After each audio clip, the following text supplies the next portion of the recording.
어. 죄송한데요. 그 시계 우리 엄마가 평생 차고 계시던 거랑 너무 똑같아요. 혹시 그 시계 뒷면에 작은 흠집 없나요? 어머니가 누구십니까? 대기업 면접실 한 여대생이 면접관의 손목에 찬 낡은 시계를 보는 순간 모든 것이 멈췄습니다. 그 시계는 평생 가난하게 살다 돌아가신 어머니가 단 한 번도 풀지 않았던 바로 그 시계였습니다.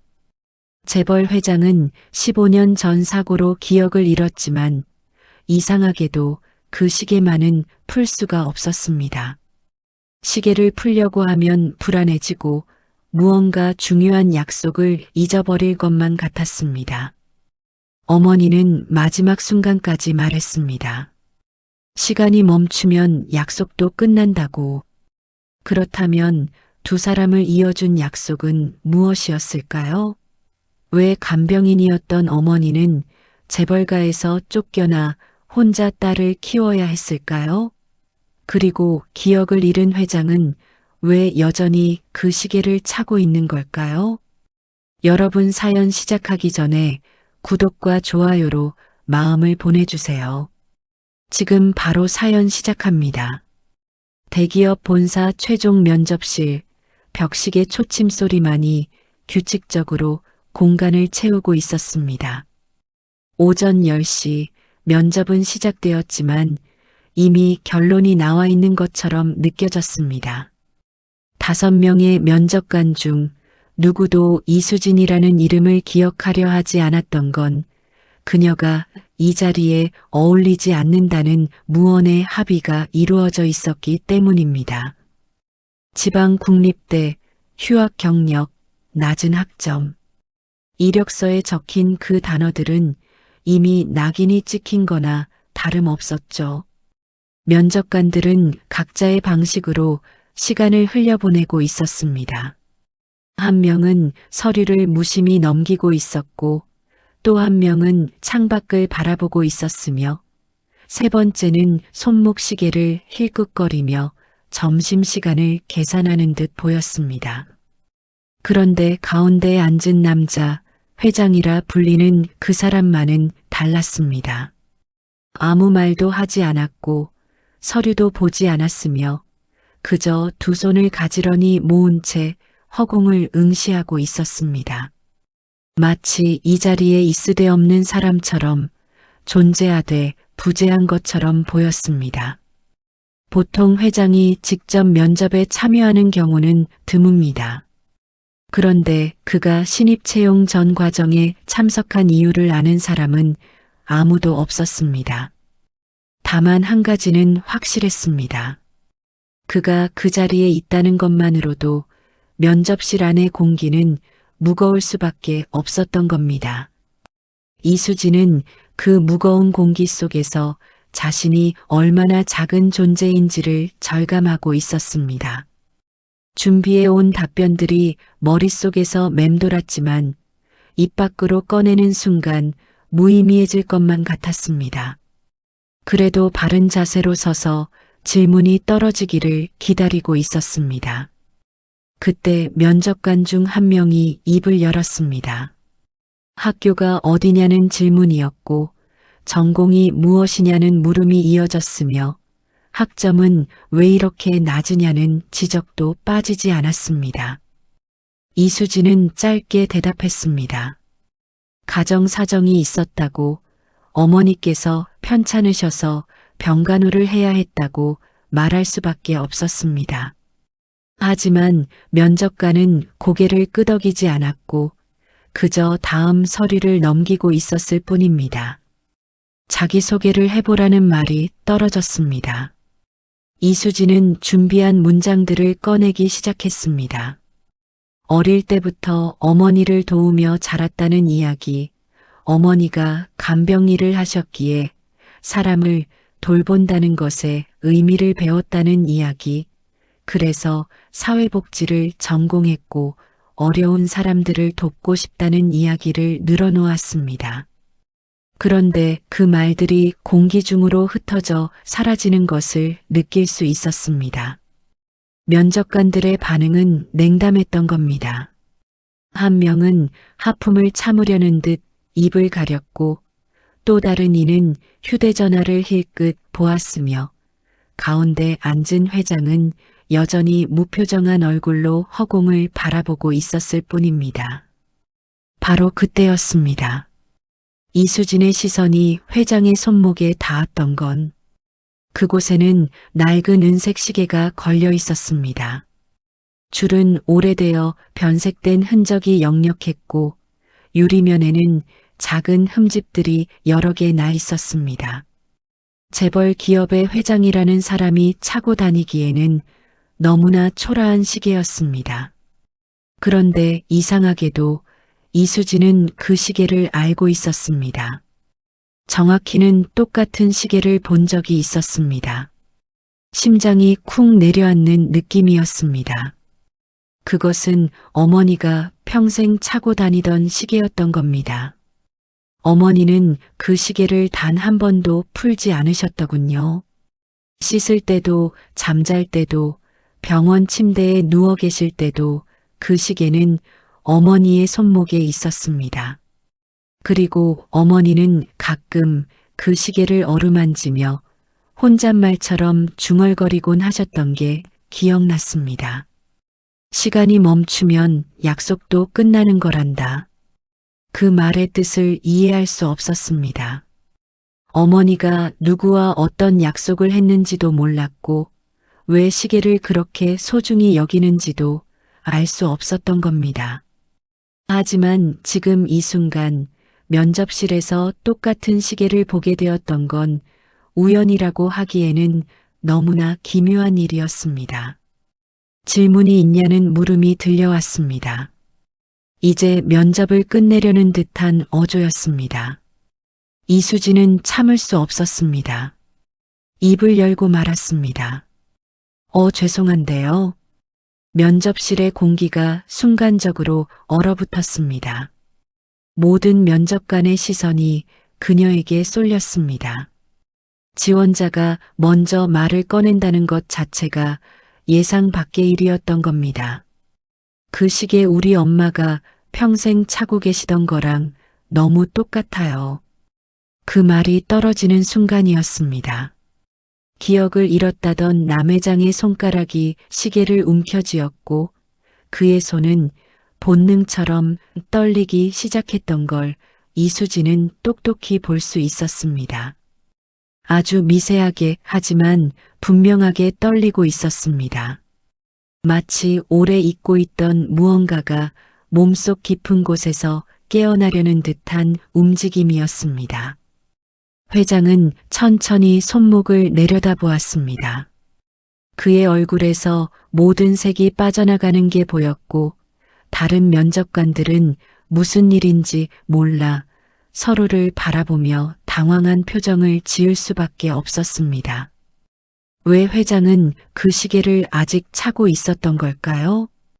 여대생의 엄마는 왜 그 시계를 가지고 있었던 걸까요? 그리고 이 면접은 정말 우연이었던 걸까요? 이 세 가지 질문이 면접실 안에 무겁게 내려앉았습니다.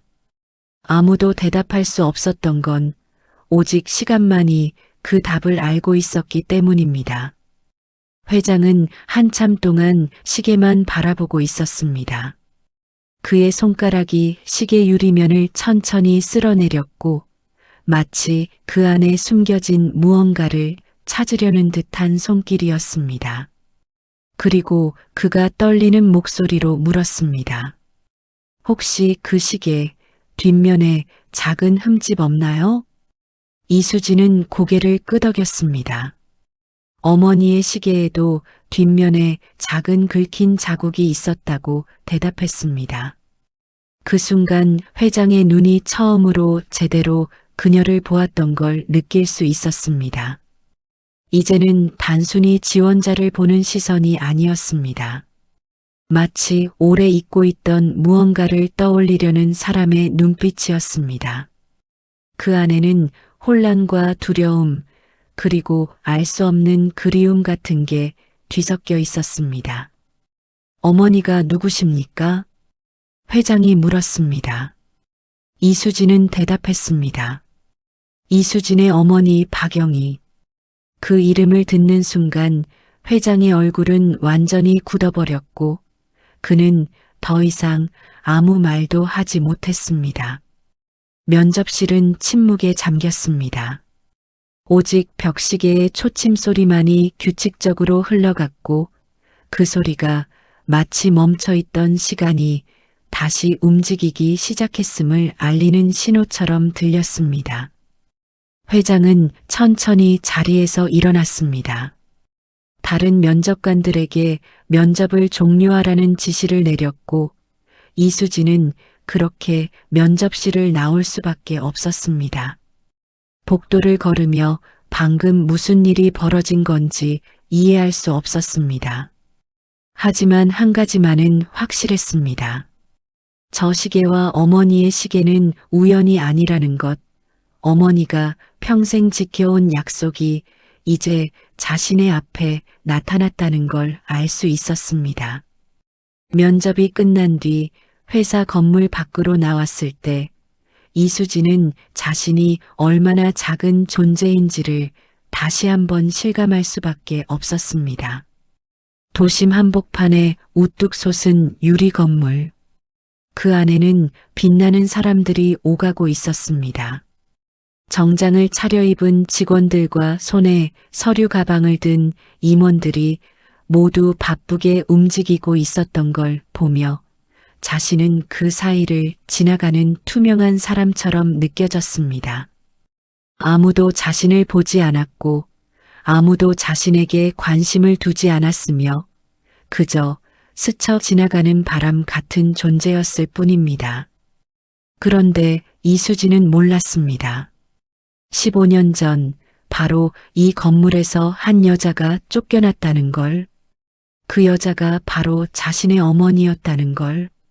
버스 정류장에 앉아 이수진은 가방에서 낡은 수첩을 꺼냈습니다. 그 안에는 어머니가 남긴 메모들이 적혀 있었습니다. 마지막 페이지에는 어머니의 필체로 이렇게 적혀 있었습니다. 수진아, 엄마가 미안하다. 내가 힘들게 살았다는 것을 안다. 하지만 엄마는 후회하지 않는다. 약속을 지켰으니까.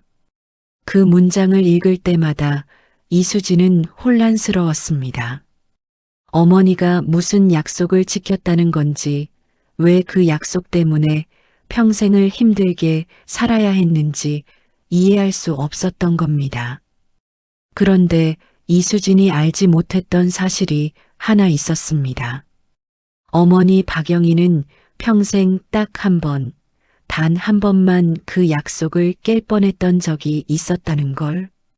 그것은 이수진이 중학교 3학년이던 해 겨울이었습니다. 박영희는 그날도 병원에서 간병 일을 하고 있었습니다. 밤샘 근무였고 환자는 70대 노인이었으며 가족들은 아무도 오지 않았던 게 기억납니다. 새벽 3시 휴게실에서 잠깐 쉬고 있을 때였습니다. 갑자기 휴대전화가 울렸습니다. 딸 이수진의 담임 선생님이었습니다. 어머니, 수진이가 학교에서 쓰러졌습니다. 지금 응급실에 있습니다. 그 말을 듣는 순간 박영희의 머릿속이 하얘졌습니다. 달려가야 했습니다.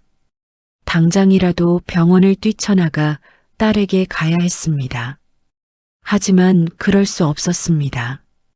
간병하던 환자가 위독한 상태였고 박영희가 자리를 비우면 큰일이 날 수 있었던 겁니다. 그리고 무엇보다 박영희는 알고 있었습니다. 자신이 무단으로 자리를 비우면 해고될 거라는 걸. 그렇게 되면 이번 달 월급을 받지 못할 거고 월급을 받지 못하면 딸의 학원비를 낼 수 없을 거라는 걸. 박영희는 손목에 시계를 꼭 쥐었습니다. 시계가 차갑게 식어 있었던 게 마치 자신을 꾸짖는 것 같았습니다.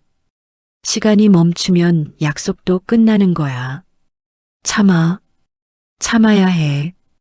박영희는 담임 선생님에게 전화를 걸었습니다. 지금 당장은 갈 수 없으니 대신 근처에 사는 이모에게 연락해달라고 부탁했습니다. 그리고 새벽 6시까지 환자 곁을 지켰습니다. 아침이 되어 교대 간병인이 오고 나서야 박영희는 병원을 뛰쳐나갔습니다. 택시를 타고 딸이 있는 응급실로 달려갔습니다. 도착했을 때 이수진은 이미 깨어나 있었습니다. 영양실조였던 겁니다. 제대로 먹지 못해서 쓰러진 거였습니다.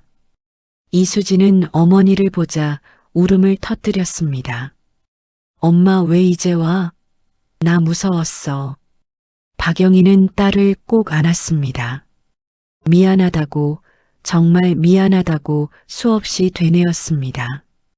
그날 밤 집으로 돌아온 박영희는 손목의 시계를 벗으려 했습니다. 이제 그만 벗고 싶었던 겁니다. 이 약속을 끝내고 싶었습니다. 하지만 시계를 풀려는 순간 손이 떨렸습니다. 마치 누군가가 말리는 것 같았습니다.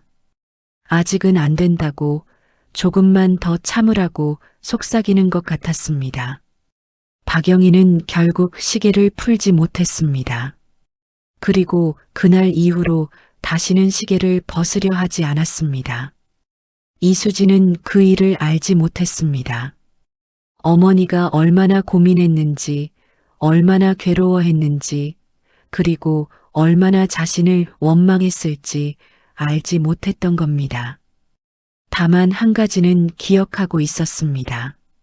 중학교 3학년 겨울, 응급실에서 깨어났을 때 어머니가 오지 않았던 걸, 그리고 한참 후에야 도착한 어머니의 얼굴이 창백했던 걸. 그때는 몰랐지만 지금 생각해보면 어머니는 무언가와 싸우고 있었던 것 같았습니다. 보이지 않는 적과 들리지 않는 목소리와 잊을 수 없는 약속과 싸우고 있었던 겁니다. 회사에서 연락이 올 리 없다는 걸 알고 있었지만 그래도 휴대전화를 확인하지 않을 수 없었습니다. 그런데 놀랍게도 문자 한 통이 와 있었던 걸 발견했습니다. 이수진 지원자님, 재면담 일정을 잡고자 합니다. 가능한 시간을 회신 부탁드립니다. 재면담. 그 단어를 보는 순간 이수진의 손이 떨렸습니다. 이것이 무엇을 의미하는지 알 수 없었지만 분명한 건 회장이 무언가를 알고 싶어 한다는 거였고 그건 취업이 아니라 과거에 관한 것이었을 가능성이 높았습니다. 버스는 낡은 주택가를 지나고 있었습니다. 이수진이 사는 곳은 반지하 원룸이었고 겨울에는 춥고 여름에는 습했지만 어머니와 함께 살던 마지막 공간이었기에 떠날 수 없었습니다. 집에 도착해 문을 열었을 때 텅 빈 방이 그녀를 맞이했습니다. 작은 식탁 위에는 어머니의 시계가 놓여 있었습니다. 이수진은 그 시계를 집어들고 한참을 바라보았습니다. 뒷면에는 정말로 작은 흠집이 있었습니다. 그 흠집이 어떻게 생긴 건지는 몰랐지만 회장의 시계에도 같은 흠집이 있다는 건 이 두 시계가 같은 시간을 공유했다는 증거였을 거라는 생각이 들었습니다. 혼잣말로 중얼거렸지만 대답은 없었습니다. 다만 시계의 초침만이 규칙적으로 움직이고 있었을 뿐이고 그 소리가 마치 어머니가 남긴 메시지처럼 들렸던 건 착각일 리 없었습니다. 이수진은 재면담에 응하기로 결심했습니다. 진실을 알아야 했고 어머니가 평생 지켜온 약속이 무엇인지 확인해야 했으며 그게 자신의 삶과 어떻게 연결되어 있는지 밝혀내지 않으면 앞으로 나아갈 수 없을 것 같았던 겁니다. 재면담 날짜를 잡기 전 이수진은 어머니의 과거를 더 깊이 들여다보기로 했습니다. 단순히 회장과 만나는 것만으로는 부족하다고 느꼈던 겁니다. 어머니가 어떤 삶을 살았는지 제대로 알아야 질문도 할 수 있을 것 같았던 거죠. 어머니의 유품 상자를 열었습니다. 그 안에는 오래된 영수증들과 병원 기록지, 그리고 몇 장의 사진이 들어 있었습니다. 그 중 하나는 시장 골목에서 찍은 것으로 보였고, 어머니가 작은 분식집 앞에 서 있는 모습이 담겨 있었습니다. 분식집. 이수진이 어릴 때 어머니가 운영하던 가게였던 겁니다. 비좁은 공간이었지만 어머니는 그곳에서 떡볶이와 김밥을 팔며 생계를 이어갔던 게 기억났습니다. 그때의 어머니는 항상 바빴습니다. 아침부터 저녁까지 쉬지 않고 일했고 기름이 튀는 앞에서도 시계만은 절대 풀지 않았던 게 지금 생각해보면 이상했습니다. 비 오는 날이었습니다. 이수진이 초등학교 4학년 때였던 것으로 기억합니다. 그날은 유독 손님이 없어서 어머니와 단둘이 가게에 앉아 있었습니다. 빗소리가 천막을 두드리는 소리만 들렸던 순간이 있었습니다. 엄마, 그 시계 비싸 보여. 이수진이 물었을 때 어머니는 손목의 시계를 내려다보았습니다. 잠시 말이 없다가 미소를 지었습니다. 그런데 그 미소가 이상했던 겁니다. 슬픈 것도 아니고 기쁜 것도 아닌 뭔가 체념한 듯한 표정이었던 게 인상적이었습니다. 이건 시간을 보려고 차는 게 아니야. 그럼 왜 차는 거예요? 약속을 지키려고. 그 말의 의미를 이해할 수 없었습니다. 하지만 어머니는 더 이상 설명하지 않았고 그저 시계를 쓰다듬으며 먼 곳을 바라보고 있었을 뿐입니다. 어린 이수진은 그런 어머니가 왠지 외로워 보였던 기억이 납니다. 그런데 이수진은 그때 보지 못했던 게 하나 있었습니다. 바로 그날 비가 쏟아지는 골목 건너편에서 한 남자가 서 있었다는 걸. 검은 우산을 쓰고 멀리서 분식집을 바라보고 있었던 남자. 그는 한참을 그렇게 서 있다가 천천히 돌아섰습니다. 그리고 다시는 그곳에 오지 않았습니다. 그 남자가 누구였을까요? 그것은 이수진이 태어나고 5년이 지난 해였습니다. 회장은 그날 10년 만에 처음으로 박영희를 찾아갔던 겁니다. 기억은 돌아오지 않았지만 최근 우연히 발견한 오래된 일기장에서 박영희의 이름을 보았습니다. 그 일기장은 사고 나기 전에 자신이 쓴 거였고 거기에는 이렇게 적혀 있었습니다. 오늘 박영희 씨와 긴 대화를 나눴다. 그녀는 정말 특별한 사람이다. 내가 기억을 잃는다 해도 그녀만은 잊지 말아야겠다. 그녀에게 약속했다. 무슨 일이 있어도 지키겠다고. 회장은 그 글을 읽고 혼란스러웠습니다. 박영희가 누구인지, 무슨 약속을 했는지 전혀 기억나지 않았던 겁니다. 하지만 일기장의 문체가 진심 어린 거였기에 분명 중요한 사람이었을 거라 생각했습니다. 그래서 사람을 풀어 박영희를 찾았던 겁니다. 시장 골목에 작은 분식집을 운영하고 있다는 걸 알아냈습니다. 회장은 운전기사 없이 혼자 차를 몰고 그곳에 갔습니다. 비가 내리고 있었던 게 우산을 쓰고 골목 건너편에 섰던 게 기억납니다. 분식집 안을 들여다보았습니다. 한 여자가 좁은 카운터에서 음식을 만들고 있었고 그 옆에는 어린 여자아이가 앉아 숙제를 하고 있었습니다.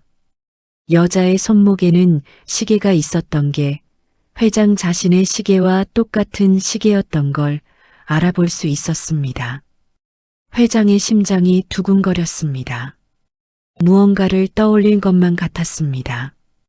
하지만 아무것도 떠오르지 않았던 게 그저 막막한 감정만이 밀려왔습니다. 그때 여자가 고개를 들었습니다. 창밖을 바라보았던 겁니다.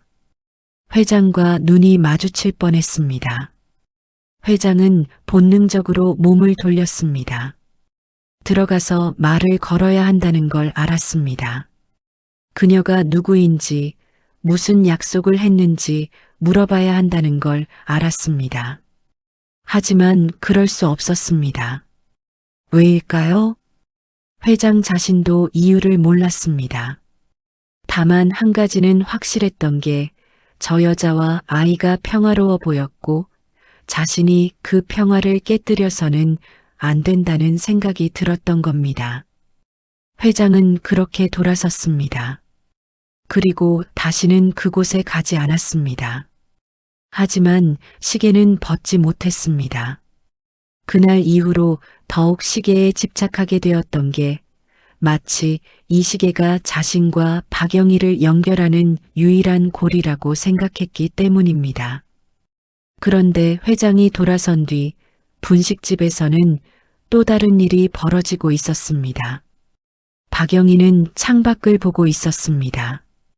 비가 내리는 골목 건너편 검은 우산을 쓴 남자의 뒷모습이 보였던 겁니다.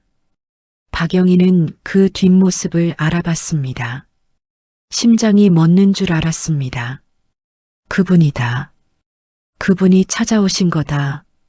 박영희는 자리에서 일어나려 했습니다. 뛰쳐나가서 불러 세우고 싶었습니다. 하지만 그럴 수 없었습니다. 옆에는 딸이 있었고 이 평화로운 일상을 지켜야 했습니다. 그리고 무엇보다 약속이 있었던 겁니다. 연락하지 않기로 했어. 그분을 힘들게 하지 않기로 했어. 박영희는 꾹 참았습니다. 남자가 돌아서서 사라질 때까지 그저 창밖을 바라만 보고 있었습니다. 그리고 딸이 물었습니다. 엄마, 왜 그래요? 아니야. 아무것도 아니야. 박영희는 손목에 시계를 꽉 쥐었습니다. 시계가 따뜻했습니다. 마치 살아있는 것처럼. 이수진은 이 사실을 알지 못했습니다. 회장이 그날 찾아왔다는 걸, 어머니가 그걸 알고도 나가지 않았다는 걸 알지 못했던 겁니다. 만약 알았더라면 어땠을까요? 원망했을까요? 아니면 이해했을까요? 시간이 흘러 이수진이 중학생이 되었을 때 분식집은 문을 닫았습니다. 어머니는 다시 간병 일을 시작했습니다. 그때부터 어머니의 얼굴에는 피곤함이 더욱 짙어졌던 걸 볼 수 있었습니다. 어머니는 주로 병원이나 요양원에서 일했지만 가끔은 개인 집으로 출장을 가기도 했습니다. 그럴 때는 며칠씩 집에 들어오지 못했습니다. 이수진은 혼자 집에서 기다려야 했던 게 외로웠지만 불평하지 않았습니다. 어느 날 어머니가 돌아왔을 때 얼굴이 유난히 창백했던 게 기억납니다. 이수진이 괜찮냐고 묻자 어머니는 고개를 끄덕이며 괜찮다고 했지만 그날 밤 어머니가 혼자 울고 있는 소리를 들었던 건 처음이었습니다. 다음 날 아침 어머니에게 왜 울었냐고 묻지 못했던 건 어머니가 아무 일도 없었다는 듯 평소처럼 행동했기 때문입니다. 다만 그날 이후로 어머니는 시계를 더욱 자주 들여다보았고 마치 시간이 멈출까봐 두려워하는 것처럼 보였습니다. 고등학교에 진학한 뒤 이수진은 어머니에게 시계에 대해 다시 물어보았습니다. 그 시계가 너무 낡아서 새 것으로 바꾸는 게 어떻겠냐고 제안했던 건데 어머니는 단호하게 거절했던 게 의외였습니다. 이 시계는 바꿀 수 없어. 이게 멈추면 모든 게 끝나는 거야. 무슨 뜻이냐고 재차 물었지만 어머니는 대답하지 않았습니다. 그저 시계를 꼭 쥐고 있었을 뿐이고 그 모습이 마치 누군가와 약속한 걸 놓치지 않으려는 듯 했던 게 이상했습니다. 대학에 진학하고 나서 어머니가 아프기 시작했던 건 이수진이 2학년 때였습니다. 처음에는 가벼운 감기인 줄 알았지만 병원에 가보니 폐에 문제가 있다는 진단을 받았습니다. 그때부터 어머니의 삶은 병원과 집을 오가는 것으로 축소되었습니다. 치료비가 만만치 않았습니다. 이수진은 학교를 휴학하고 아르바이트를 시작했습니다. 낮에는 편의점에서 일하고 밤에는 배달 대행을 하며 돈을 모았지만 병원비는 눈덩이처럼 불어났고 어머니의 상태는 나아지지 않았습니다. 어머니가 병상에 누워 있을 때도 시계는 손목에 있었습니다. 간호사가 시계를 풀어보라고 권유했지만 어머니는 완강히 거부했습니다. 심지어 수술실에 들어갈 때도 시계를 차고 들어갔던 게 의료진을 당황하게 만들었습니다. 담당 의사가 왜 그렇게 시계를 중요하게 생각하냐고 물었을 때 어머니는 희미하게 웃으며 대답했던 게 마지막 대화였습니다. 이게 없으면 약속을 잊어버릴 것 같아요. 그래서 절대 풀 수 없어요. 어머니가 돌아가시기 일주일 전 병실에서 이수진의 손을 잡고 말했던 게 있었습니다. 그 말이 지금도 귓가에 맴돌고 있습니다. 수진아, 엄마는 후회 없이 살았어. 힘들었지만 약속을 지켰으니까. 무슨 약속이냐고 물었지만 어머니는 고개를 저었습니다. 그냥 엄마를 믿어달라고, 언젠가는 알게 될 거라고 했습니다. 그게 어머니가 남긴 마지막 말이었습니다. 장례를 치르고 나서 이수진은 어머니의 시계를 물려받았습니다. 그 시계를 차고 다니려고 했지만 고장이 나서 움직이지 않았던 게 수리점에 가져갔더니 부품을 구할 수 없어서 고칠 수 없다는 말을 들었습니다. 그래서 시계는 집에 보관하고 있었던 겁니다. 오늘 면접실에서 똑같은 시계를 본 순간 모든 게 연결되는 느낌이 들었던 건 어머니의 약속이 바로 저 회장과 관련이 있다는 확신이 들었기 때문입니다. 이수진은 유품 상자 속에서 오래된 수첩을 하나 더 발견했습니다. 그 안에는 어머니의 일기가 적혀 있었습니다. 날짜는 25년 전으로 거슬러 올라갔습니다. 오늘 새로운 일을 시작했다. 재벌가의 개인 간병인이라니 처음에는 두려웠지만 그분은 생각보다 따뜻한 사람이었다. 사고로 많이 다쳤지만 의지가 강하고 살고 싶어하는 마음이 강했다. 나는 최선을 다해 돌봐드리기로 했다. 그 다음 페이지에는 이런 글이 적혀 있었습니다. 그분과 이야기를 많이 나눴다. 기억을 잃었다고 하셨다. 사고 전의 일들이 거의 생각나지 않는다고. 가족도 친구도 심지어 자신이 누구였는지도 모른다고 하셨다. 그래서 더 외로워 보였다. 이수진은 숨을 멈추고 그 글을 읽었습니다.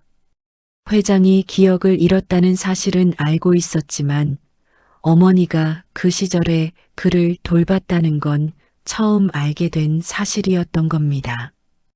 일기는 계속되었습니다. 어머니는 매일 그분의 상태를 기록했고 조금씩 회복되어 가는 모습을 지켜보며 기뻐했던 게 글 속에 고스란히 드러나 있었습니다. 그런데 어느 날부터 일기의 내용이 달라졌습니다. 어머니는 무언가를 고민하고 있었고 그 고민이 점점 깊어지는 게 느껴졌습니다. 오늘 그분의 가족들이 찾아왔다.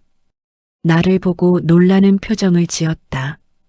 아무래도 내가 여기 있는 것을 달가워하지 않는 것 같다. 하지만 나는 내 일을 할 뿐이다. 가족들이 나에게 요구했다. 그분의 과거에 대해 일절 말하지 말라고.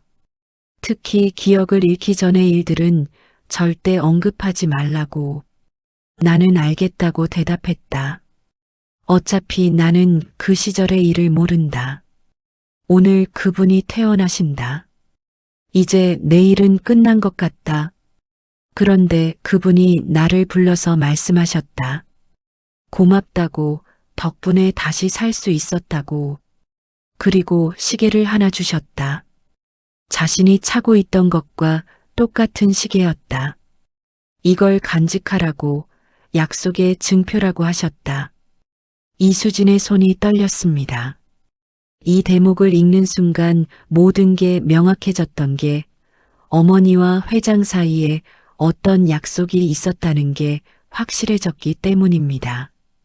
일기의 마지막 페이지에는 이렇게 적혀 있었습니다. 그분이 마지막으로 부탁하셨다. 만약 내가 무언가 필요하면 언제든지 연락하라고. 하지만 나는 그러지 않을 것이다. 그분은 이미 충분히 고통받으셨고 나는 그분을 더 이상 힘들게 하고 싶지 않다. 다만 이 시계만은 평생 간직하겠다. 시간이 흐르면 약속도 잊혀질지 모르지만 이 시계가 움직이는 한 나는 기억할 것이다. 이수진은 수첩을 덮고 눈을 감았습니다. 어머니가 얼마나 힘들게 살았는지 이제야 조금 이해할 수 있을 것 같았습니다. 어머니는 도움을 요청할 수 있었지만 그러지 않았던 겁니다. 그게 어머니의 자존심이었고 약속을 지키는 방식이었던 거라는 생각이 들었습니다. 그는 정말로 기억을 잃은 걸까요? 아니면 기억하고 있지만 드러내지 않는 걸까요? 그리고 어머니에게 했던 약속을 정말 잊어버린 걸까요? 이수진은 제면담에서 이 모든 걸 물어보기로 결심했습니다. 어머니가 지켰던 약속이 무엇인지, 그리고 그 약속이 이제 어떻게 되어야 하는지 확인하지 않으면 앞으로 나아갈 수 없을 것 같았기 때문입니다. 제면담 날이 다가왔고 이수진은 다시 그 유리 건물 앞에 서 있었습니다. 이번에는 면접실이 아니라 회장실로 안내되었던 게 이전과는 다른 분위기를 만들어냈습니다. 비서가 문을 열어주었고 넓은 회장실 안으로 들어섰을 때 회장은 창가에 서서 밖을 바라보고 있었습니다. 뒤돌아보지 않은 채 앉으라는 손짓만 했습니다. 이수진은 조심스럽게 소파에 앉았고 회장은 한참 후에야 돌아서서 그녀를 마주 보았습니다. 그의 얼굴에는 피곤함이 역력했던 게 지난 며칠간 잠을 제대로 자지 못한 것처럼 보였습니다. 오늘 부른 이유는 면접과는 관계가 없습니다. 회장이 먼저 말문을 열었고 목소리는 무거웠습니다. 이수진은 고개를 끄덕였던 게 이미 예상했던 일이었기 때문입니다. 당신의 어머니에 대해 듣고 싶습니다. 회장의 요청이었고 이수진은 준비해 온 이야기를 꺼내기 시작했습니다. 어머니가 어떤 삶을 살았는지, 시계를 얼마나 소중히 여겼는지, 그리고 돌아가시기 전에 무슨 말을 남겼는지를 천천히 설명했습니다. 회장은 말없이 듣고 있었고 가끔 눈을 감으며 무언가를 떠올리려는 듯 했지만 결국 아무것도 기억나지 않는다는 표정을 지을 수밖에 없었습니다. 저는 15년 전 사고 이후 많은 기억을 잃었습니다. 회장이 말했고 그 말에는 고통이 배어 있었습니다. 특히 개인적인 기억들이 대부분 사라졌다고 가족은 알지만 과거의 감정이나 관계는 기억나지 않는다고 털어놓았습니다. 그래서 회사 일에만 집중했습니다. 기억나지 않는 과거보다 지금 할 수 있는 일에 집중하는 게 낫다고 생각했으니까요. 회사 내부에서는 회장의 기억 상실이 금기사항이었습니다. 아무도 그에게 과거에 대해 묻지 않았고 가족들조차 조심스러워했으며 그래서 회장은 혼자 고립되어 살아온 것이나 다름없었습니다. 하지만 당신의 그 한마디가 모든 걸 흔들었습니다. 회장이 손목의 시계를 내려다보며 말했고 이 시계를 보는 순간 뭔가 떠오를 것 같은데 명확하지 않다고 마치 안개 속을 걷는 것 같다고 표현했습니다. 이 시계는 제가 사고에서 깨어났을 때 이미 차고 있었습니다. 누가 준 건지 왜 차고 있었는지 모르지만 이상하게도 이걸 풀 수가 없었어요. 풀려고 하면 불안해지고 마치 중요한 걸 잃어버릴 것 같은 느낌이 들었습니다. 이수진은 어머니도 똑같았다고 말했습니다. 어머니 역시 시계를 풀지 못했으며 시간이 멈추면 약속도 끝난다고 믿었다고 전했습니다. 회장이 중얼거렸습니다. 약속? 그 단어가 뭔가를 건드리는 것 같았지만 여전히 명확한 기억은 떠오르지 않았던 게 답답해 보였습니다. 저는 당신의 어머니를 기억하지 못합니다. 하지만 이 시계가 증명하듯이 분명 우리 사이에는 무언가가 있었던 것 같습니다. 회장은 일어나서 책상으로 걸어갔고 서랍에서 오래된 서류철을 꺼내왔으며 그걸 이수진 앞에 놓았습니다. 제가 사고를 당한 후 회사에서 정리한 기록입니다. 당시 저를 돌봤던 사람들의 명단도 있고 병원 기록도 있습니다. 이수진은 서류를 펼쳤고 그 안에서 어머니의 이름을 발견했으며 직책란에는 개인 간병인이라고 적혀 있었던 걸 확인했습니다.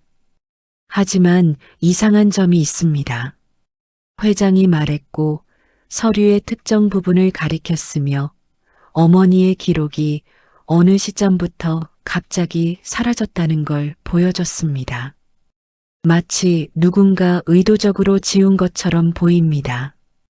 퇴사 기록도 없고 해고 기록도 없습니다. 그냥 어느 날부터 이름이 사라진 거죠.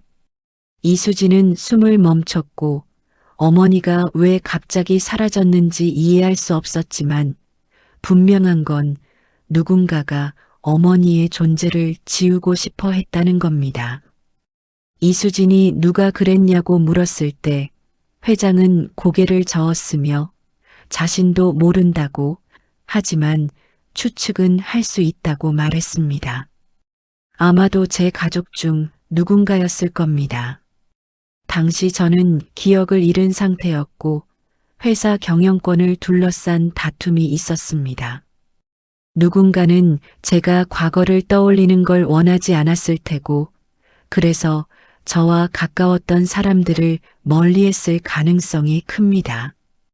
회장의 말에는 분노보다는 슬픔이 배어 있었고 자신이 기억하지 못하는 사이에 소중한 사람들이 사라졌다는 사실이 괴로워 보였습니다. 당신의 어머니도 그렇게 사라진 거겠죠. 아마도 저와의 관계를 끊으라는 압력을 받았을 겁니다. 이수진은 어머니의 일기를 떠올렸고 가족들이 과거에 대해 말하지 말라고 했다는 내용이 맞아떨어졌으며 어머니는 그 압력을 견디지 못하고 조용히 물러났던 게 분명했습니다. 하지만 어머니는 약속을 지키셨어요. 이수진이 말했고 시계를 평생 차고 계셨다고 그게 어머니의 방식이었다고 전했습니다. 회장은 자신의 시계를 풀어서 책상 위에 놓았고 뒷면을 보여주었으며 거기에는 작은 흠집이 있었던 걸 이수진도 확인할 수 있었습니다. 이 흠집이 어떻게 생긴 건지 모릅니다. 하지만 당신 어머니의 시계에도 같은 흠집이 있다면 이 두 시계는 같은 순간을 공유했던 거겠죠. 이수진은 가방에서 어머니의 시계를 꺼냈고 회장 앞에 놓았으며 두 시계를 나란히 놓았을 때 정말로 똑같은 위치에 흠집이 있었던 걸 볼 수 있었습니다. 회장은 어머니의 시계를 집어들었고 한참 동안 바라보았으며 눈가가 붉어지는 걸 애써 참으려는 듯 했습니다. 미안합니다. 회장이 말했고 목소리가 갈라졌으며 이수진을 똑바로 바라보며 다시 말했습니다. 제가 기억하지 못해서 당신의 어머니가 혼자 힘들게 사셨습니다.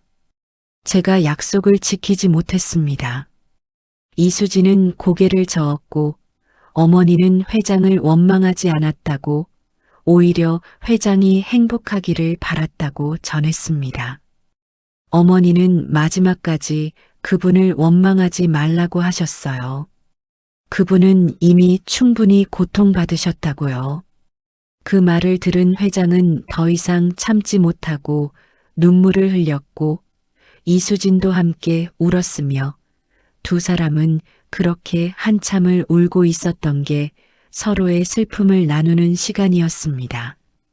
그런데 바로 그 순간 회장실 밖에서는 누군가가 문 앞에 서서 안을 엿보고 있었습니다. 회장의 비서 김민수는 10년 동안 회장을 보좌해온 사람이었습니다. 그는 회장이 기억을 잃기 전부터 이 회사에 있었고 사고 전의 회장과 사고 후의 회장을 모두 알고 있었습니다. 그날 회장실 문 앞에서 서류를 들고 기다리고 있던 김민수는 우연히 안에서 들려오는 소리를 들었습니다. 울음소리였습니다. 회장이 우는 소리였습니다. 김민수는 충격을 받았습니다. 15년 동안 회장이 감정을 드러내는 걸 본 적이 없었기 때문입니다. 사고 이후 회장은 마치 기계처럼 변했습니다. 웃지도 않고 화내지도 않고 슬퍼하지도 않았습니다. 그저 업무를 처리하는 사람이 되어버렸던 겁니다. 그런 회장이 지금 울고 있었습니다. 김민수는 문틈으로 안을 살짝 들여다보았습니다.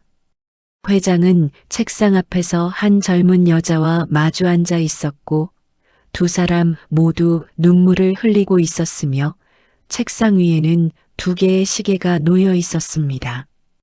김민수는 그 시계를 알아봤습니다.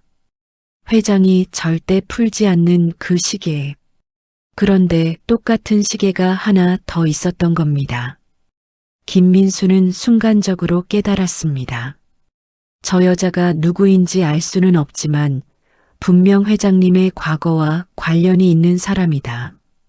김민수는 조용히 물러섰습니다. 그리고 자신의 사무실로 돌아와 오래된 파일을 뒤지기 시작했습니다. 15년 전 기록들, 회장이 사고를 당했을 때의 기록들, 그리고 찾아냈습니다. 박영이라는 이름을. 개인 간병인으로 고용되었다가 갑자기 해고된 여자. 해고 사유는 적혀 있지 않았고 퇴직금도 제대로 지급되지 않았으며 마치 존재 자체를 지우려 한 것처럼 보였습니다. 김민수는 당시 인사 담당자에게 전화를 걸었습니다. 박영이라는 사람 기억나십니까? 아, 그 사람. 기억나죠. 당시 이사회에서 내보내라고 해서 어쩔 수 없이 해고했습니다. 이유는 모르겠어요. 다만 회장님을 보호하기 위한 조치라고 했던 것 같습니다. 보호요? 회장님이 기억을 잃은 상태였잖아요. 가족들이 걱정했던 거죠. 혹시 박영애 씨가 그 상황을 이용할까봐. 김민수는 전화를 끊고 한숨을 쉬었습니다. 결국 회장을 보호한다는 명목으로 소중한 사람을 빼앗아간 셈이었던 겁니다. 김민수는 다시 회장실 문 앞으로 갔습니다. 안에서는 여전히 대화가 이어지고 있었고 이번에는 울음소리가 아니라 차분한 목소리들이 들렸습니다. 김민수는 노크하지 않고 조용히 기다렸습니다. 회장이 부르기 전까지는 방해하지 않기로 했던 겁니다. 재면담이 끝난 그날 밤 회장은 집으로 돌아갔지만 잠을 이룰 수 없었습니다. 머릿속에는 이수진이 했던 말들이 계속 맴돌았고 어머니의 시계를 본 순간 뭔가가 흔들렸던 걸 느꼈기 때문입니다. 침대에 누워서도 시계를 바라보았고 뒷면의 흠집을 손가락으로 쓸어내렸으며 이 흠집이 어떻게 생긴 건지 알고 싶었지만 아무것도 떠오르지 않았습니다. 시계를 벗으려고 했습니다. 오늘만큼은 풀어놓고 싶었던 건데 손이 떨렸던 게 마치 몸이 거부하는 것 같았고 시계를 풀면 안 된다는 본능적인 두려움이 밀려왔습니다. 혼잣말로 중얼거렸지만 답은 없었고 회장은 시계를 다시 차고 눈을 감았으며 잠들려고 애썼지만 쉽지 않았습니다. 그런데 얕은 잠에 빠져들었을 때였습니다. 갑자기 플래시백이 시작되었고 단편적인 이미지들이 머릿속에 떠올랐던 건 처음 겪는 일이었습니다. 하얀 병실이었고 창문으로 햇빛이 들어오고 있었으며 누군가의 목소리가 들렸던 건 여자의 목소리였고 부드럽고 따뜻했습니다. 괜찮으세요? 조금만 참으세요. 그 목소리를 듣는 순간 회장의 심장이 두근거렸고 마치 오래전 잊고 있던 무언가를 떠올리는 것 같았지만 여전히 명확하지 않았습니다. 이미지가 바뀌었고 이번에는 복도를 걷는 장면이었으며 누군가가 옆에서 부축해주고 있었던 건 아마도 간병인이었을 거라는 생각이 들었습니다. 천천히 걸으세요. 서두르지 마세요. 또다시 같은 목소리가 들렸고 회장은 그 목소리의 주인공이 누구인지 알고 싶었지만 얼굴은 보이지 않았으며 다만 손만 보였던 건 작고 따뜻한 손이었고 가손이 자신을 붙잡아주고 있었습니다. 플래시백이 계속되었고 이번에는 밤이었으며 병실이 어두웠던 건 불이 꺼져 있었기 때문이었고 창밖으로 달빛만 들어오고 있었습니다. 잠이 안 오세요? 목소리가 다시 들렸고 회장은 고개를 끄덕였던 것 같았으며 그러자 누군가가 손을 잡아주었던 게 느껴졌습니다.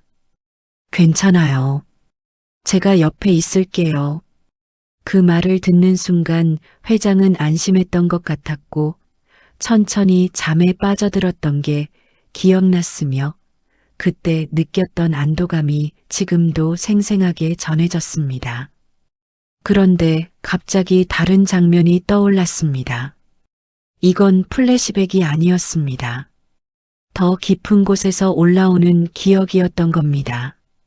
회장은 병실에 누워 있었고 의식은 희미했으며 누군가와 대화를 나누고 있었습니다. 박영애 씨, 부탁이 하나 있습니다. 회장 자신의 목소리였습니다. 무슨 부탁이신데요? 제가 만약 기억을 잃는다면 당신을 잊을 수도 있습니다. 하지만 이 시계는 잊지 않을 것 같습니다. 이상하게 이 시계만은 손에서 떨어뜨릴 수가 없어요. 그럼 제가 똑같은 시계를 차고 있겠습니다. 그러면 언젠가 다시 만날 수 있을 거예요. 아니요. 다시 만나서는 안 됩니다. 왜요? 당신에게는 지켜야 할 게 있으니까요. 무슨 말씀이세요? 부탁합니다. 아이를 아이만은 부탁해요. 그 순간 플래시백이 끊겼습니다. 회장은 숨을 헐떡이며 눈을 떴고 온몸이 땀으로 젖어 있었던 걸 느낄 수 있었습니다. 아이. 무슨 아이를 말하는 걸까? 회장은 침대에서 일어나 서재로 갔고 책상 위에 놓인 서류들을 다시 펼쳤으며 박영희의 기록을 찾기 시작했습니다. 당시 의사의 소견서를 찾았고 거기에는 이렇게 적혀 있었던 걸 발견했습니다. 환자는 극심한 정신적 충격으로 인해 기억상실 증세를 보이고 있음. 신체적 회복은 순조로우나 심리적 회복이 더 중요한 상태. 간병인 박영희 씨의 헌신적인 돌봄이 환자의 안정에 큰 도움이 되고 있음. 회장은 그 문장을 여러 번 읽었고 박영희가 단순한 간병인이 아니었다는 걸 깨달았으며 그녀는 자신이 다시 살아갈 수 있도록 도와준 사람이었던 게 분명했습니다. 회장은 당시의 상황을 조사하기 시작했고 비서를 통해 15년 전 회사 내부 문서를 찾아달라고 요청했으며 며칠 후 한 박스 분량의 자료가 도착했습니다.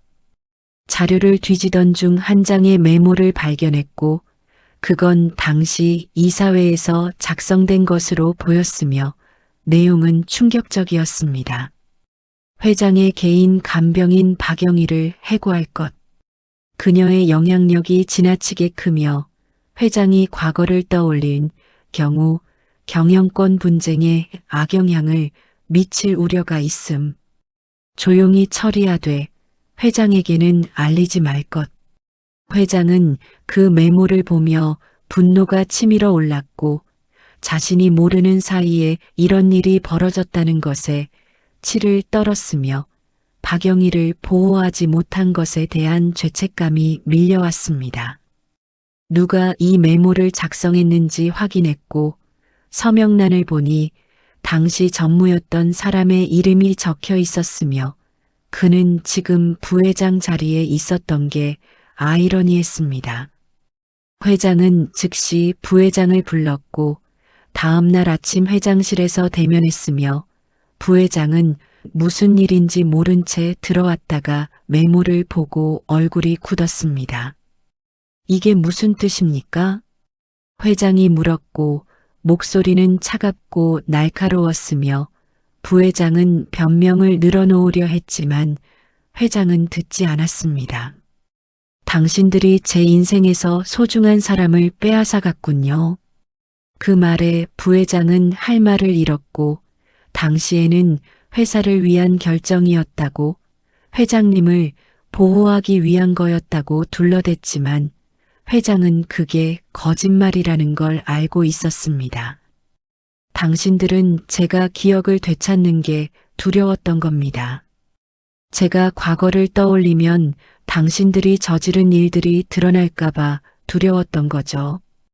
부회장은 더 이상 반박하지 못했고 회장은 그에게 사표를 제출하라고 명령했으며 부회장은 아무 말도 하지 못한 채 방을 나갔습니다.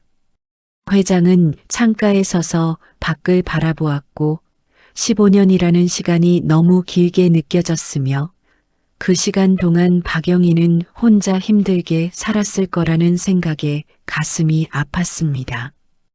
혼잣말로 중얼거렸습니다. 박영희 씨, 정말 미안하다고.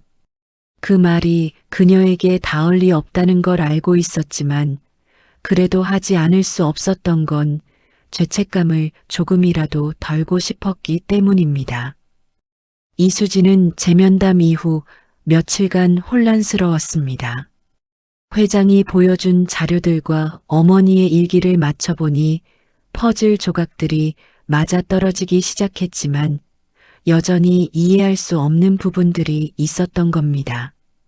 이수진은 어머니가 살던 집 근처를 찾아갔고 오래된 시장 골목을 걸으며 어머니의 흔적을 찾아보려 했으며 혹시 어머니를 기억하는 사람이 있을까 싶어 몇몇 가게를 들어가 물어보았습니다. 한 떡볶이 가게 주인 아주머니가 박영희를 기억하고 있었습니다. 그분 참 착했다고 혼자 아이 키우느라 고생 많이 했다고 말해주었으며 이수진은 어머니에 대해 더 알고 싶다고 했습니다. 그분 참 불쌍했어. 젊을 때 재벌집 일하다가 쫓겨났다더라고. 아이까지 있었는데 혼자 키워야 했으니 얼마나 힘들었겠어.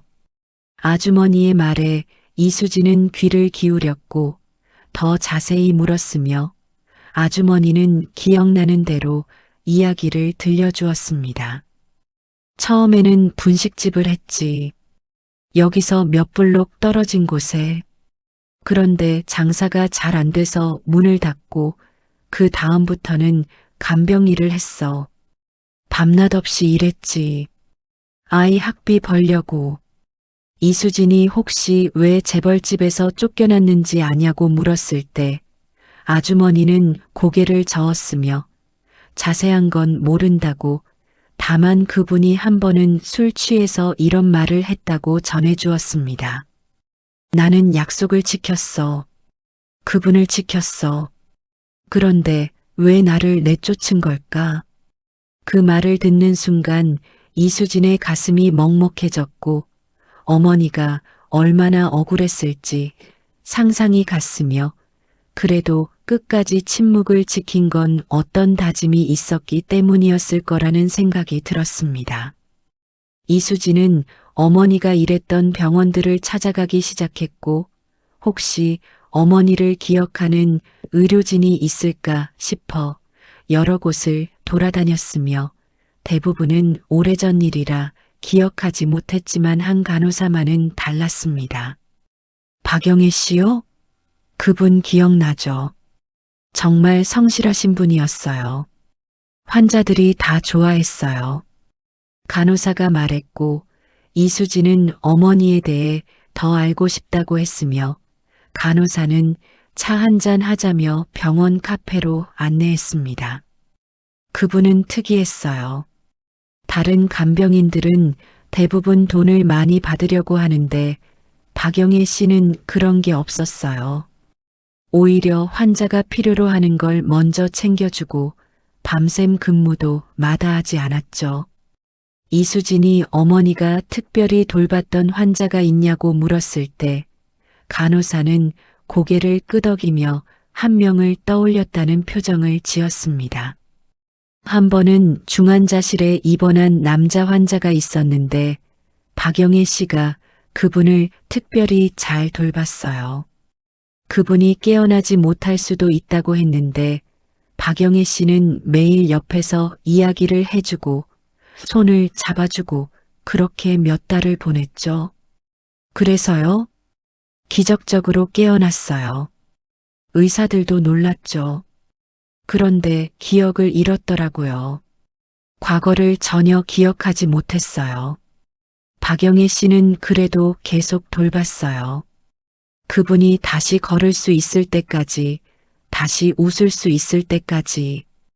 이수진은 그 이야기가 회장에 관한 거란 걸 직감했고, 그렇다면 어머니가 회장에게 얼마나 헌신적이었는지 알 수 있었으며, 그런 어머니를 내쫓은 사람들이 더욱 용서할 수 없었습니다. 그런데 어느 날 갑자기 박영애 씨가 사라졌어요. 퇴사 신고도 없이 그냥 안 나오더라고요. 나중에 들으니 환자 가족들이 뭐라고 했다더라고요. 자세한 건 모르겠지만 아마 돈 문제였을 거예요. 돈 문제라는 말에 이수진은 화가 났습니다. 어머니는 돈을 요구한 적이 없었고 오히려 아무것도 바라지 않았으며, 그런데도 쫓겨났다는 게 억울했습니다. 그런데 간호사가 갑자기 뭔가 생각난 듯 덧붙였습니다. 아, 그리고 한 가지 더 있어요. 박영애 씨가 떠나기 전에 저한테 부탁한 게 있었거든요. 무슨 부탁이요? 편지 한 통을 맡겼어요. 만약 그분이 깨어나서 박영애 씨를 찾으면 전해달라고. 그런데 그분은 한 번도 찾지 않으셨어요. 이수진의 심장이 쿵 내려앉았습니다. 그 편지 아직 가지고 계세요? 네, 제 사물함에 보관하고 있어요. 버릴 수가 없더라고요. 잠깐만 기다려보세요. 간호사는 자리에서 일어나 간호사실로 갔고 잠시 후 낡은 봉투 하나를 들고 돌아왔습니다. 이거예요. 15년 동안 간직하고 있었어요. 이수진은 떨리는 손으로 편지를 받았습니다. 봉투에는 이렇게 적혀 있었습니다. 회장님께. 이수진은 간호사에게 물었습니다. 제가 이걸 가져가도 될까요? 회장님께 전해드리고 싶어요. 물론이죠. 그게 박영애 씨의 바람이었을 거예요. 이수진은 편지를 품에 안고 병원을 나왔습니다. 집으로 돌아오는 길 편지를 펼쳐볼까 하다가 참았습니다. 이건 회장이 먼저 봐야 할 편지였던 겁니다. 하지만 궁금증을 참을 수 없었습니다. 집에 도착해서 이수진은 조심스럽게 봉투를 열었습니다. 편지는 손으로 정성스럽게 쓴 것이었고 어머니의 필체가 또렷했습니다. 회장님께 이 편지를 읽고 계신다면 회장님은 저를 기억하고 계신 건가요? 아니면 여전히 기억하지 못하시는 건가요? 사실 어느 쪽이든 상관없습니다. 제가 이 편지를 쓰는 이유는 회장님께 사과하기 위함입니다. 회장님, 저는 약속을 지키지 못했습니다. 회장님이 저에게 부탁하셨던 것, 저는 끝까지 지킬 수 없었습니다. 아이를 잘 키우라고 하셨죠. 행복하게 키우라고 하셨죠. 하지만 저는 그러지 못했습니다. 아이는 가난하게 자랐고 때로는 배고프게 자랐으며 어머니가 왜 이렇게 힘들게 사는지 이해하지 못한 채 자랐습니다. 제가 회장님께 연락하지 않은 이유를 아시나요? 자존심 때문이 아닙니다. 두려움 때문도 아닙니다. 다만 회장님이 행복하셨으면 했습니다. 기억을 잃으신 회장님이 새로운 삶을 사시는데 제가 나타나서 그 평화를 깨뜨리고 싶지 않았습니다. 그리고 무엇보다 저는 이미 충분히 받았습니다. 회장님이 저에게 주신 시계, 그것만으로도 충분했습니다. 이 시계를 볼 때마다 생각합니다. 시간은 흐르지만 약속은 남는다고, 기억은 사라져도 책임은 남는다고. 회장님, 부디 건강하시고 행복하세요.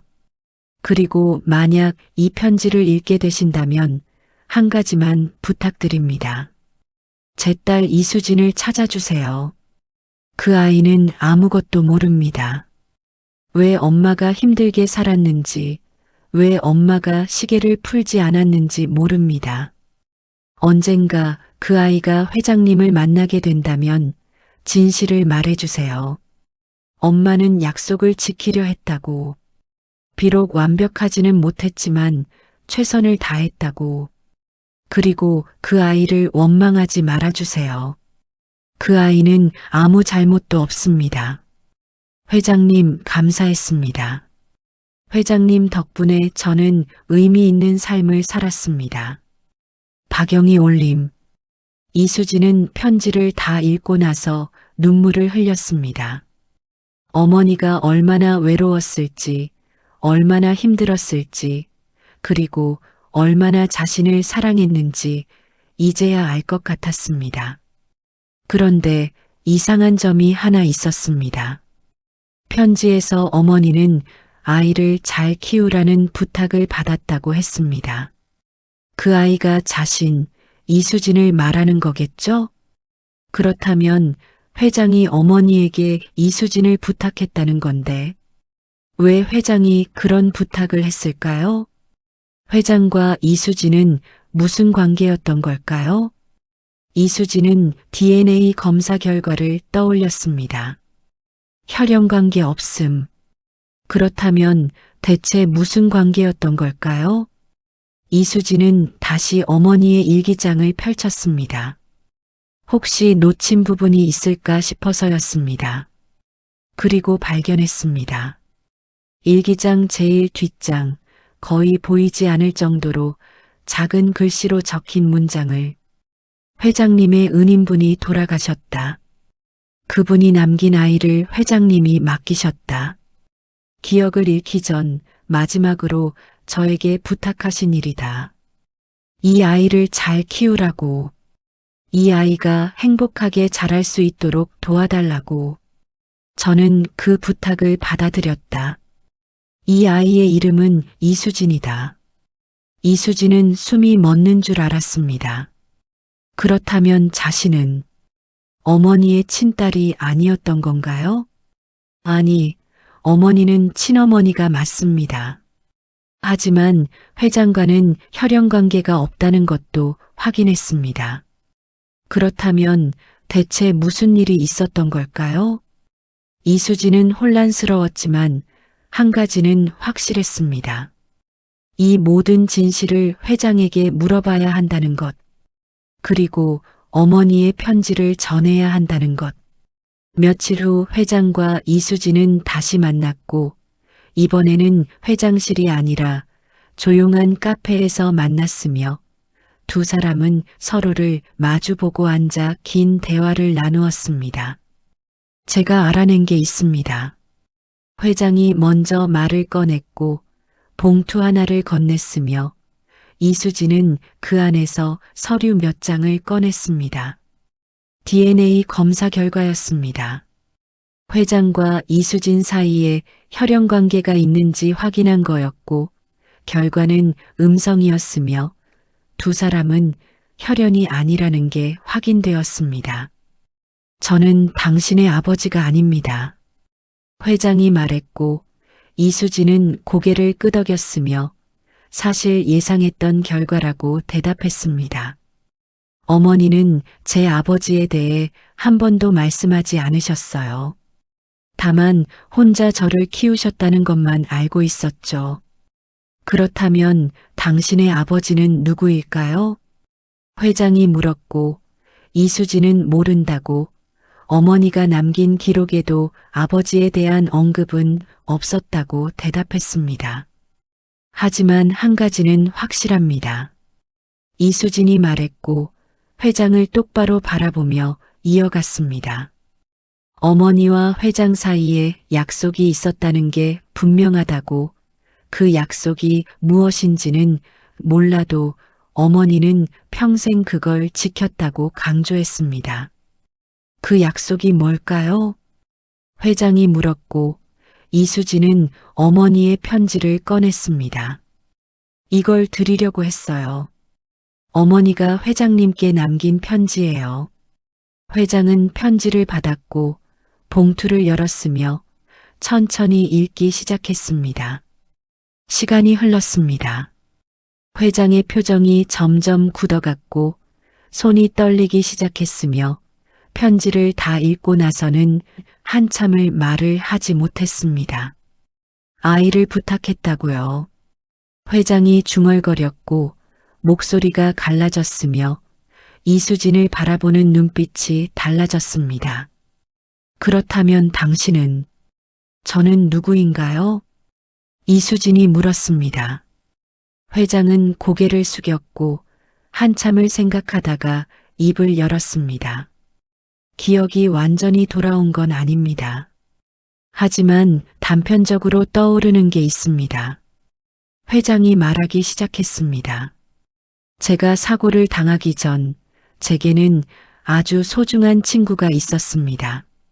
사업 파트너이자 인생의 동반자 같은 사람이었죠. 그 친구에게는 어린 딸이 하나 있었습니다. 이수진의 심장이 빨리 뛰기 시작했습니다. 그 친구가 갑자기 병으로 돌아가셨습니다. 제 사고가 나기 직전이었어요. 그 친구는 마지막으로 저에게 부탁했습니다. 딸을 부탁한다고, 혼자 남겨질 아이를 지켜달라고. 그 아이가 저인가요? 그럴 가능성이 큽니다. 하지만 제가 사고를 당하면서 모든 게 꼬였습니다. 기억을 잃었고 당신을 돌볼 수 없는 상황이 되었죠. 그래서 박영애 씨에게 부탁한 것 같습니다. 이수진은 숨을 깊이 들이마셨습니다. 그렇다면 어머니는 저를 키우기 위해 그 모든 걸 감수하신 건가요? 그런 것 같습니다. 회장이 대답했고 눈시울이 붉어졌습니다. 박영애 씨는 제 부탁을 받아들였고 당신을 딸로 키우셨습니다. 하지만 그 대가로 모든 걸 잃으셨죠. 직장도 안정도 행복도 왜요? 왜 어머니는 회장님께 도움을 요청하지 않으셨어요? 아마도 저를 보호하려 했을 겁니다. 제가 기억을 잃은 상태에서 과거를 떠올리게 하고 싶지 않으셨겠죠. 그리고 무엇보다 약속을 지키려 하셨을 겁니다. 당신을 잘 키우겠다는 약속을요. 이수지는 눈물을 참을 수 없었습니다. 어머니는 저 때문에 힘들게 사신 거네요. 아닙니다. 회장이 단호하게 말했습니다. 박영애 씨는 당신 때문에 힘들게 산 게 아닙니다. 약속 때문에, 책임 때문에, 그리고 사랑 때문에 그렇게 사신 겁니다. 이수지는 고개를 들어 회장을 바라보았습니다. 그럼 이제 어떻게 해야 하나요? 회장은 잠시 생각하다가 말했습니다. 저는 제가 지키지 못한 약속을 이제라도 지키고 싶습니다. 하지만 특혜를 주는 방식은 아닙니다. 무슨 뜻이죠? 당신에게 상속이나 특별한 지위를 주지 않겠습니다. DNA 검사 결과가 증명하듯 우리는 혈연이 아닙니다. 하지만 박영애 씨의 기록은 복원하겠습니다. 그분이 이 회사와 저를 위해 해주신 일들을 공식적으로 인정하겠습니다. 그것만으로 충분합니다. 이수진이 말했습니다. 저는 돈이나 지위를 바라는 게 아니에요. 다만 어머니가 헛되이 사시지 않았다는 걸 증명하고 싶을 뿐이에요. 회장은 고개를 끄덕였고 그런 다음 한 가지를 더 제안했습니다. 회사에 정식으로 입사하시겠습니까? 특혜가 아닌 공정한 절차를 거쳐서요. 이수진은 잠시 고민했고 받아들이기로 결심했으며 어머니가 바랐을 것 같다는 생각이 들었기 때문입니다. 감사합니다. 최선을 다하겠습니다. 두 사람은 일어섰고 악수를 나눴습니다. 그 순간 카페 창밖으로 빗방울이 떨어지기 시작했고 이수진은 문득 어머니가 했던 말을 떠올렸습니다. 시간이 멈추면 약속도 끝나는 거란다. 하지만 이제는 그 말의 뜻을 알 것 같았습니다. 시간은 멈추지 않습니다. 계속 흐릅니다. 그리고 약속도 끝나지 않습니다. 계속 이어집니다. 어머니에서 자신에게로 그리고 회장에게로 약속은 시간을 타고 흐르는 겁니다. 회장은 결심을 굳혔고 단순히 이수진 개인을 돕는 게 아니라 시스템을 바꾸기로 했으며 박영희 같은 사람들이 다시는 부당한 대우를 받지 않도록 제도를 만들기로 다짐했습니다. 먼저 회사 이사회를 소집했고 임원들을 모두 불러 모았으며 회의실 분위기는 긴장감으로 가득했던 게 회장이 무엇을 발표할지 아무도 몰랐기 때문입니다. 오늘 여러분께 알려드릴 것이 있습니다. 회장이 말문을 열었고 목소리는 단호했으며 준비한 자료를 스크린에 띄웠습니다.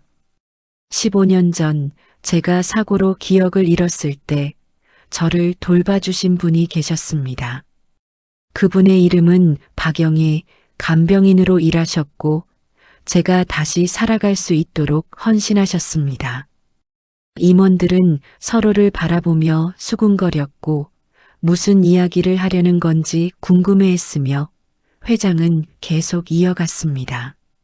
하지만 그분은 어느 날 갑자기 해고되었습니다. 회사 기록에서 삭제되었고 마치 존재하지 않았던 것처럼 지워졌습니다.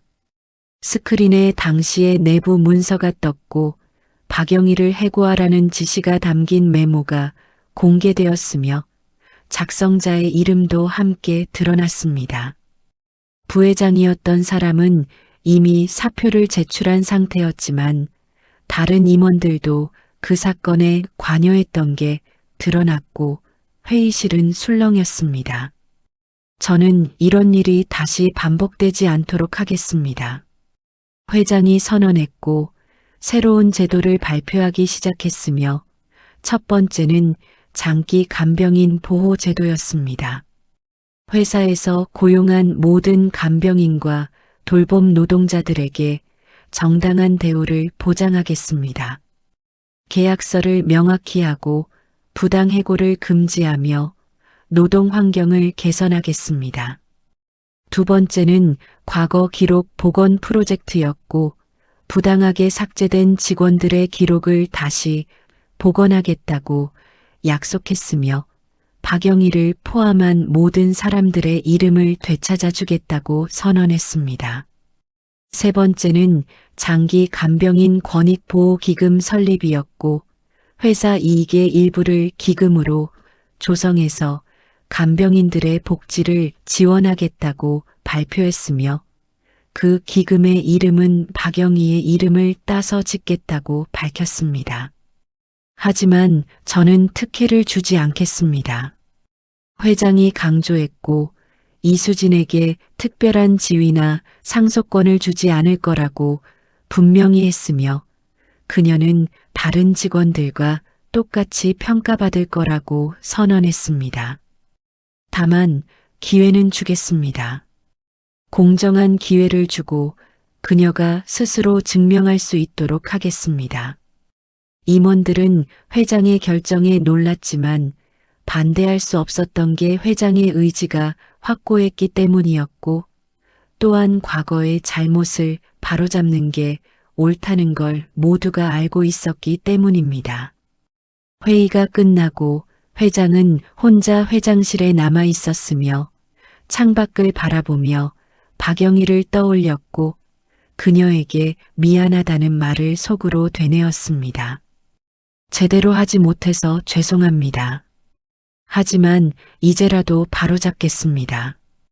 그날 저녁 회장은 이수진을 만났고 오늘 발표한 내용을 전했으며 이수진은 눈물을 흘렸던 게 감사함과 안도감이 뒤섞인 감정이었습니다.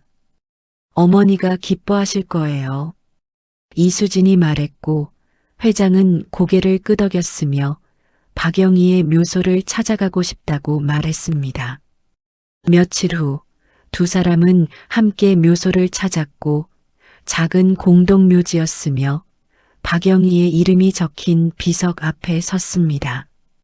회장은 무릎을 꿇고 절을 했으며 한참 동안 고개를 숙이고 있었던 게 미안함을 전하고 있었고 이수진도 옆에서 함께 절을 했습니다. 박영희 씨, 정말 감사했습니다. 덕분에 저는 다시 살 수 있었습니다. 늦었지만 약속을 지키겠습니다. 당신의 딸을 잘 돌보겠습니다. 회장이 말했고 바람이 불어왔으며 마치 박영희가 대답하는 것 같았고 괜찮다고 이제 됐다고 말하는 것 같았습니다. 묘소를 떠나며 이수진은 회장에게 물었습니다. 왜 DNA 검사를 하셨어요? 혹시 제가 회장님의 딸일 수도 있다고 생각하셨나요? 처음에는 그럴 수도 있다고 생각했습니다. 회장이 솔직하게 대답했고 하지만 결과가 나오고 나서 오히려 다행이라고 생각했다고 말했습니다. 왜요? 혈연이었다면 제 의무는 법적인 게 되었을 겁니다. 하지만 혈연이 아니기에 제 선택은 도덕적인 게 됩니다. 저는 혈연 때문이 아니라 책임감 때문에 약속을 지키는 겁니다. 이수진은 그 말을 이해했고 회장이 진정으로 어머니의 뜻을 이어가려 한다는 걸 느꼈으며 감사한 마음이 들었습니다. 두 사람은 묘소에서 한참을 그렇게 있었습니다. 몇 달이 흘렀고 계절이 바뀌었으며 회사는 새로운 모습으로 변화하고 있었습니다. 이수진은 계약직으로 출근했고 처음에는 낯설었지만 점차 적응해 갔으며 동료들은 그녀를 특별하게 대하지 않았던 게 회장의 지시 덕분이었습니다. 회사 로비에는 새로운 명판이 걸렸고 거기에는 장기 간병인 권익보호기금이라는 이름이 새겨져 있었으며 그 아래에는 작은 글씨로 박영희의 이름이 적혀 있었습니다. 이수진은 출근할 때마다 그 명판을 보았고 어머니가 잊히지 않고 기억되고 있다는 사실에 위안을 받았으며 어머니가 자랑스러워할 것 같다는 생각이 들었습니다.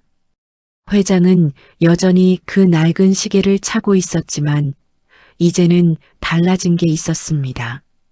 매일 아침 시계를 풀어서 정확히 맞춘다는 거였고 시간이 흐르는 걸 확인한다는 거였습니다. 시간이 흐르면 약속도 흐릅니다. 회장이 말했고 하지만 그렇다고 약속이 잊히는 게 아니라고 오히려 시간이 흐를수록 약속은 더욱 무거워진다고 말했습니다. 어느 날 이수진은 회장실로 호출되었고 무슨 일인지 궁금해하며 올라갔으며 회장은 미소를 지으며 서류 한 장을 건넸습니다. 정규직 전환 통보서입니다. 회장이 말했고 이수진은 놀라서 서류를 받았으며 자신이 정규직이 되었다는 사실을 믿을 수 없었습니다. 특혜가 아닙니다. 당신이 스스로 증명했습니다. 업무 평가에서 우수한 성적을 받았고 동료들의 평판도 좋습니다. 정당하게 얻은 자리입니다. 이수진은 눈물을 참으며 감사하다고 말했고 회장은 고개를 끄덕이며 축하한다고 말했습니다. 당신의 어머니가 보고 계실 겁니다. 자랑스러워 하실 거예요.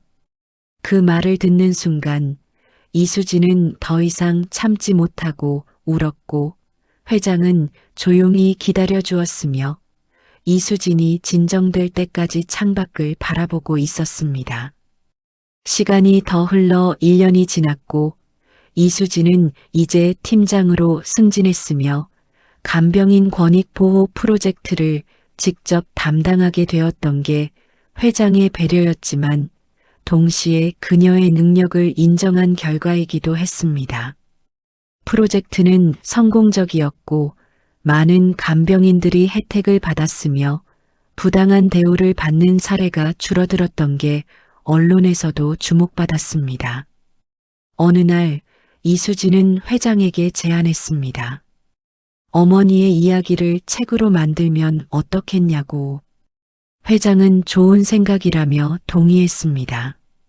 책은 출판되었고 제목은 멈춘 시간 속의 약속이었으며 박영희의 삶과 회장과의 인연 그리고 이수진의 이야기가 담겨 있었습니다. 책은 많은 사람들에게 감동을 주었고 간병인과 돌봄 노동자들의 인권에 대한 관심이 높아졌으며 여러 기업들이 비슷한 제도를 도입하기 시작했습니다. 이수진은 어머니의 묘소를 찾았고 책 한 권을 가져와서 비석 앞에 놓았으며 어머니에게 말했습니다. 엄마의 약속이 헛되지 않았어요. 많은 사람들이 엄마를 기억하고 있어요. 그리고 저도 엄마처럼 살고 싶어요. 약속을 지키는 사람이 되고 싶어요. 바람이 불어왔고 나뭇잎이 흔들렸으며 마치 어머니가 대답하는 것 같았고 잘했다고 자랑스럽다고 말하는 것 같았습니다. 회장도 가끔 묘소를 찾았고 매번 시계를 확인하며 시간을 맞추었으며 박영희에게 보고하듯 중얼거렸습니다. 오늘도 약속을 지켰습니다. 내일도 지키겠습니다. 시계는 계속 움직였고 초침은 멈추지 않았으며 그게 곧 약속이 살아있다는 증거였습니다. 어느 날 이수진은 회장에게 물었습니다. 혹시 기억이 돌아왔냐고. 회장은 고개를 저으며 여전히 명확하지 않다고 대답했습니다. 하지만 상관없습니다. 기억이 없어도 책임은 있으니까요. 저는 기억 때문이 아니라 책임 때문에 약속을 지킵니다. 이수진은 그 말에 고개를 끄덕였고 회장이 진정한 의미에서 성숙한 사람이라는 걸 느꼈으며 어머니가 그를 믿었던 이유를 이제 이해할 수 있을 것 같았습니다. 세월이 흘러 이수진도 나이가 들었고 결혼을 하고 아이를 낳았으며 딸의 이름을 영이라고 지었던 건 어머니를 기리기 위함이었습니다. 딸이 자라서 물었습니다. 할머니는 어떤 분이었냐고. 이수진은 책을 꺼내서 읽어주었으며 할머니가 얼마나 훌륭한 분이었는지 이야기해 주었습니다. 할머니는 약속을 지키는 분이었어. 어떤 어려움이 있어도 끝까지 지켰지. 그래서 할머니는 위대한 사람이야. 딸은 고개를 끄덕이며 이해했다는 표정을 지었고 언젠가 자신도 할머니처럼 되고 싶다고 말했으며 이수진은 그 말에 미소를 지었습니다. 회장은 은퇴를 했고 회사는 전문 경영인에게 맡겼으며 자신은 간병인 권익보호재단의 이사장으로 남았던 게 마지막 책임을 다하기 위함이었습니다. 어느 날 회장은 이수진을 불러서 시계 하나를 건넸고 그건 자신이 평생 차고 다니던 시계였으며 이제 이수진에게 물려주고 싶다고 말했습니다. 이 시계는 약속의 증표입니다. 당신의 어머니와 제가 나눈 약속의 증표죠. 이제 당신이 이어가 주세요. 이수진은 시계를 받았고 소중히 손에 쥐었으며 회장에게 감사하다고 말했습니다. 저도 약속을 지키겠습니다. 어머니처럼 회장님처럼요. 회장은 미소를 지었고 이제 마음이 편하다고 약속이 이어질 걸 알기에 안심이 된다고 말했습니다. 그날 저녁 이수진은 집으로 돌아와서 2개의 시계를 나란히 놓았고 어머니의 시계와 회장의 시계, 2시계는 같은 시간을 가리키고 있었으며 똑같은 흠집이 있었습니다. 엄마, 약속은 계속됩니다. 이수진이 말했고 시계의 초침은 계속 움직였으며 그 소리가 마치 어머니의 목소리처럼 들렸습니다. 시간이 흐르면 약속도 흐른다. 하지만 끝나는 게 아니야. 계속 이어지는 거란다. 이수진은 시계를 차고 거울을 보았으며 자신이 어머니를 닮았다는 걸 느꼈고 어머니의 유산을 이어받았다는 자부심이 들었습니다. 밖에서는 비가 내리기 시작했고 빗소리가 창문을 두드렸으며 이수진은 그 소리를 들으며 과거를 떠올렸습니다. 분식집에서 어머니와 함께 앉아있던 날 빗소리를 들으며 어머니가 시계를 어루만지던 모습, 그리고 그때는 이해하지 못했던 어머니의 말들. 이제는 모든 게 이해되었고 어머니가 왜 그렇게 살았는지 알 수 있었으며 그 삶이 헛되지 않았다는 걸 증명할 수 있었습니다. 이수진은 책상 앞에 앉아 일기를 썼고 오늘 있었던 일들을 기록했으며 마지막 문장은 이렇게 적었습니다. 어떤 약속은 기억이 아니라 책임으로 지켜집니다. 저는 오늘도 그 책임을 다하며 살아갑니다.